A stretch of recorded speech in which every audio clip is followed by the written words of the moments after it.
Folks, I got a question for you. What makes a shotgun bad? Is it the kind that rusts from the inside out like it came pre-aged, or maybe it's the one that surprises you with a self-inflicted misfire when you least expect it? Either way, you do not want these things in your collection.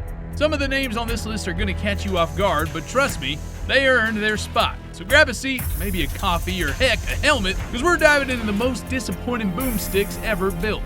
Now, if you hear 1911 and think of the legendary Colt pistol, do yourself a favor and erase that thought immediately. This ain't that. This is a shotgun that Winchester wished you'd forget, and honestly, for good reason.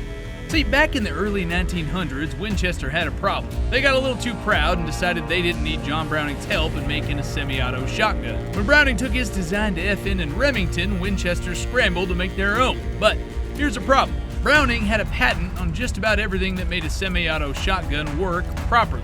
So Winchester's engineers had to, let's say, get creative. First off, this thing was a long recoil-operated shotgun, meaning every time you pulled the trigger, the entire barrel slammed back into the receiver with the force of a freight train. Browning's Auto 5 had a clever friction brake system to slow this down. Winchester's answer? Nothing. That's right, nothing. Just raw, unfiltered physics pounding into your shoulder. It's like trying to tame a wild horse that just hates you. But hey, they couldn't use the standard charging handle because Browning had that patented too. So Winchester, in their infinite wisdom, made the barrel the charging mechanism. That's right. If you wanted to chamber around, you had to grab the barrel and slam it back manually.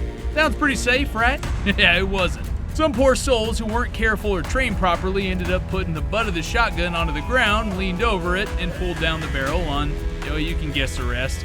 That was the Widowmaker reputation at hand. The result was a shotgun that was not only uncomfortable to shoot, but actually dangerous to operate. Winchester sold around 83,000 of them before they quietly pretended it never existed. Meanwhile, the Browning Auto 5 went on to sell over 6 million units, and it became one of the most beloved shotguns of all time. That's what happens when you try to beat John Browning at his own game. Winchester dropped the 1400 in 1964, right when they started cheaping out on their guns. They were trying to keep up with Remington's 1100, which came out a year earlier and absolutely smoked them in every way that mattered. The 1400, well, it didn't just miss the mark, it shot itself in the foot. Let's talk build quality. Winchester figured plastic was the future and slapped it right where you don't want it, in the magazine throat, which also acted as the bolt release. Now, plastic can be great in some things, like my kid's toy truck, but in a shotgun that's getting loaded and unloaded constantly, yeah, not so much. Folks who used it for skeet found out real fast that this thing was about as durable as a wet paper bag. And the gas system? Whew, if you didn't baby this thing with constant cleaning, it jammed like a traffic jam on a Friday night. Unlike the Remington 1100, which could handle a little neglect, the 1400 was pickier than my kid at dinner time. Skip one cleaning lesson and suddenly your shotgun's cycling slower than me getting out of bed in the morning. That's pretty dang slow. Now, if you don't know what a K-Mart was, think of it as Walmart's cheaper, less successful cousin, one that always showed up to family reunions with a suspiciously off-brand casserole. And in the early 80s, K-Mart thought it was a great idea to slap their name on a shotgun. I am not kidding. These beauties, or should I say blunders, were imported from Brazil and were the definition of cutting corners. Soft steel, rough finishes, and enough reliability issues to make you wonder if it was actually designed to fire or just look like a gun. Now, if you wanted an over-under or a side-by-side on a budget, this was an option. A bad option, but an option nonetheless. I mean, it had K-Mart stamped right on the barrel. Because nothing says quality firearms like being branded with the same logo as discount tube socks. The only real selling point is that it was cheap, real cheap. But even at its bargain bin price, it was questionable whether you were getting your money's worth. If by some miracle you managed to keep one in working condition all these years, you might fetch a whopping $175 for it today. That's right, 40 years later and it's still not worth much more than a week's worth of groceries. What's the worst thing a shotgun can do besides, not shoot?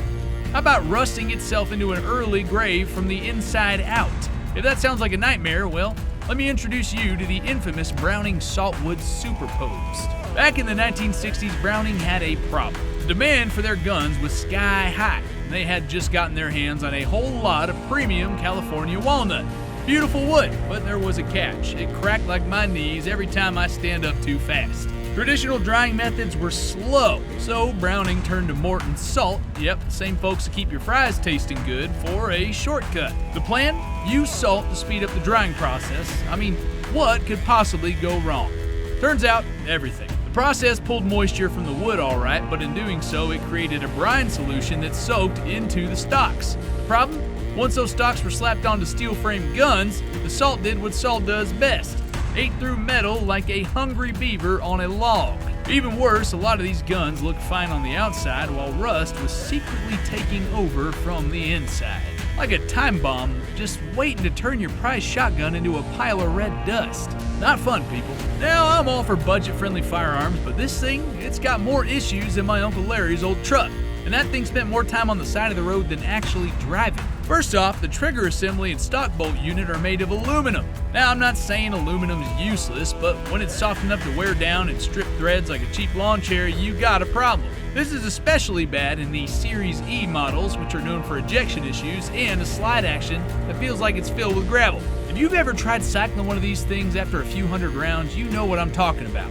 It sticks worse than a bad transmission. Let's talk about that ejection system though. If your ammo ain't perfect or you slack on maintenance, good luck getting that shell out. You'll be working that action like you're churning butter, just trying to clear a spent shell. Fit and finish? Well, let's just say Stevens wasn't trying to win any beauty pageants with this one. It feels cheap, looks rough, and honestly runs about as well as it looks. And don't even think about aftermarket upgrades. Parts for this thing are about as rare as a steak at a vegan barbecue. You might be thinking, isn't that just a Remington 870? Well, yeah, if the 870 had a long-lost cousin who ate paint chips as a kid. No offense against the paint eaters out there. I know there's some good flavors. Anyways, now right out of the box, you get a shotgun and a cheap nylon sling. Nothing fancy, just enough to make you feel like you got something extra. The ramp sights look cool, but trust me, they don't make up for what's about to come.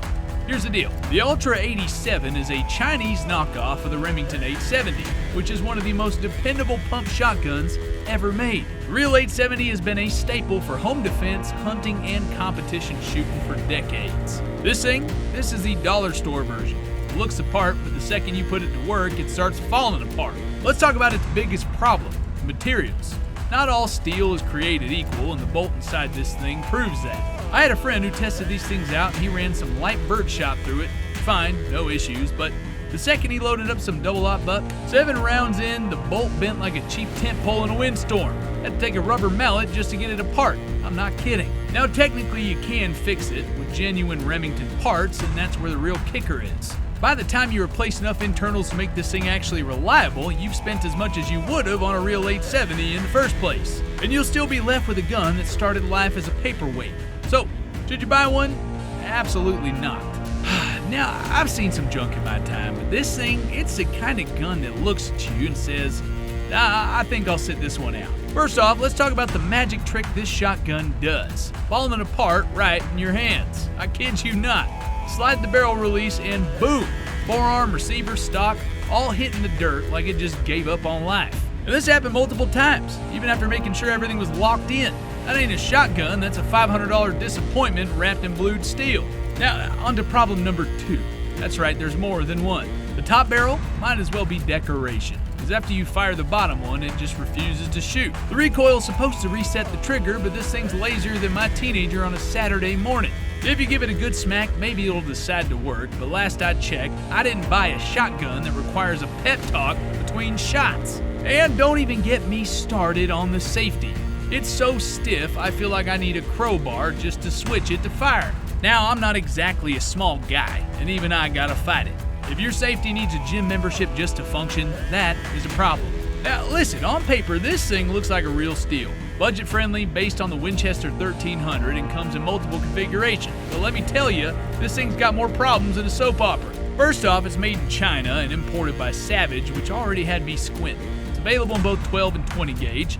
Barrel options are 18.5 inches or 28 inches. That 28-inch version comes with a rib and a mod choke, while the 18.5 has a cylinder bore.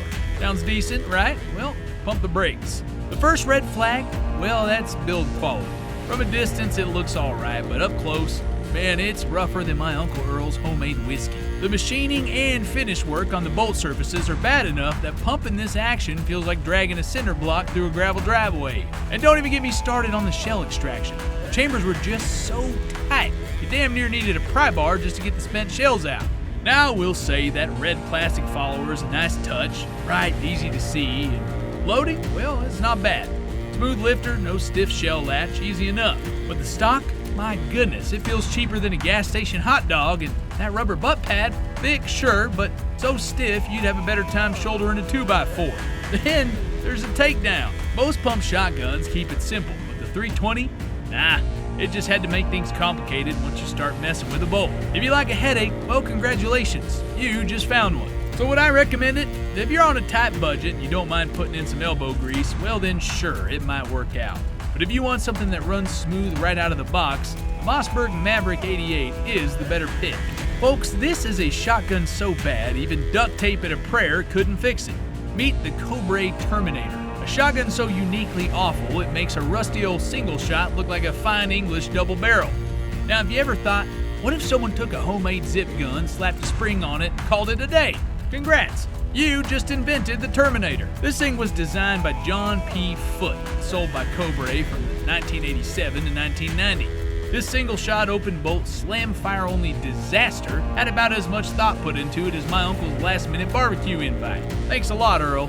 Only 1,452 of these bad boys exist, and I reckon that is 1,452 too many. And the way this thing operates, oh boy, instead of a proper bolt, the barrel itself moves backward into a fixed firing pin when you pull the trigger. Yes, you heard that right. The barrel yeets itself backwards like it remembered an important appointment. But I digress.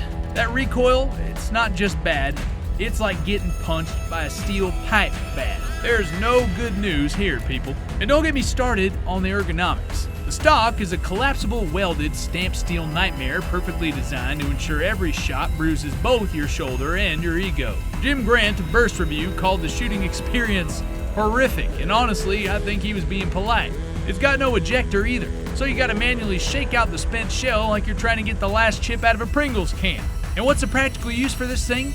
Maybe a doorstop, but other than that, absolutely nothing. Designed in the 60s for police and SWAT teams, it was meant for close quarters combat, room clearing, and all that tactical goodness. But in reality, well, let's just say if I had $1 for every time this thing jammed, I'd be rich enough to buy something that actually works. Maybe even take a vacation while I'm at it. First off, let's talk about the design. It's a bullpup, which means the action's behind the trigger. Sounds fancy, right? Well, till you realize this thing handles like a cinder block with a trigger.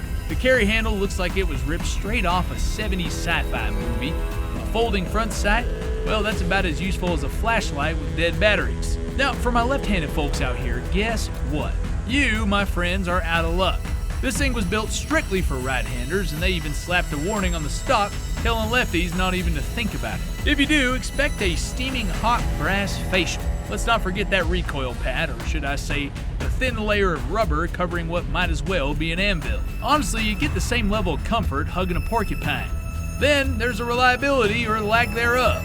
This thing jams more than my cousin's garage band, and trust me, that's saying something. You're not just reloading under stress, you're also praying to the gun gods that it actually cycles. If you're in a life or death situation, this gun ain't backing you up, it's taking a coffee break. But what do y'all think? Would you ever trust this thing in a real-world situation?